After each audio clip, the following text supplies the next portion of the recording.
তুমি বড্ড বেশি ভাবছ। আমি তো এটা বলিনি। তোমার বাড়াবাড়ির জন্যই তো আজ এই অবস্থা। 3টা বাক্য খুব সাধারণ শোনায়, তাই না? কিন্তু এই 3টা বাক্য যদি একজন মানুষের মুখে বারবার শোনেন, একদিন আপনি নিজের চোখ আর কানকেই সন্দেহ করা শুরু করবেন। এর নাম গ্যাস লাইটিং, ডার্ক সাইকোলজির সবচেয়ে নীরব অস্ত্র।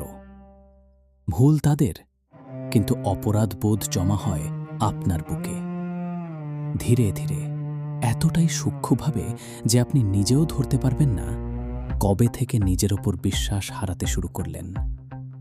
এই যুদ্ধ জেতার প্রথম নিয়ম, তর্ক করা বন্ধ করুন।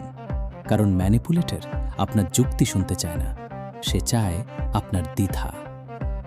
আপনি যত বেশি নিজেকে প্রমাণ করার চেষ্টা করবেন, সে তত বেশি সেই বিভ্রান্তির মধ্যে আপনাকে ডুবিয়ে দেবে। তাই যুক্তি না, প্রমাণ রাখুন।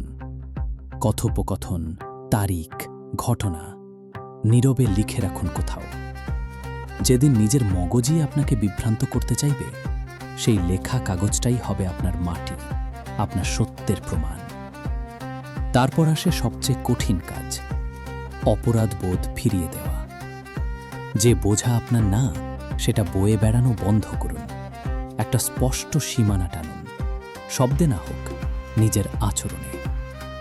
যখন তারা দেখবে তাদের ছোড়া বিষ আর আপনাকে স্পর্শ করছে না, তখন পুরো খেলাটাই ভেঙে পড়ে নিজের ভারে। গ্যাস লাইটিং থেকে বের হওয়া মানে জেতা না, মানে নিজেকে ফিরে পাওয়া।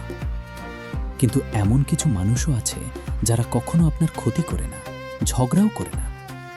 শুধু আপনার আনন্দের খবরে তাদের চোখের কোণে এক ঝলক অন্ধকার খেলে যায়।